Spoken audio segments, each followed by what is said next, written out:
নাটক করিস না, তোর পায়ে ধরে ধরে আয়, তুই ঘরে আয়। দেখ এলাকায় মানুষজন দেখতেছে, আমার কিন্তু এলাকায় মান ইজ্জত আছে, সবাই কিন্তু জানে তুই মতি মিয়ার বউ। নাটক করিস না, বউ আয় বাড়িতে আয়। নাটক তো তুই করতেছস। আমি এখন আমার বাইক বাড়ি যাবো, এরপর আমার বাইরেই তোর বিচার করবো। শুনবি না তুই আমার কথা? না, শুনবো না। এত দেমাগ তোর, তোর যদি যাইতে হয় তোর বাইরে বাড়ি, তাহলে তোর আমার লাশের উপরে যাইতে হবে। আমার উপরে যা। ধুর। গায়ে হাত তুলে দিলি তেলে, হ্যাঁ? এই তোর খান বংশের পরিচয়, ঘরের বর গায়ে হাত তুলস? আমার পীরের বংশধর। এই, তোর ভাই কি করে? তোর ভাই যে সারাদিন নেশা করে, পরে ঘরে যায় বউ পিড়ে, এটা দেওস না তুই? কি?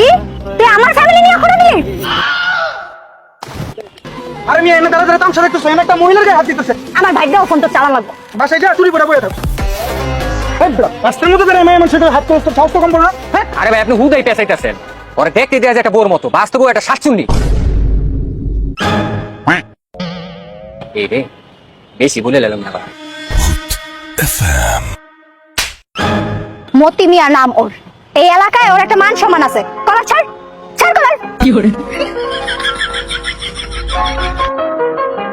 চলো বাসায় চলো। चलो एक बार फिर से अजनबी बन जाऊं।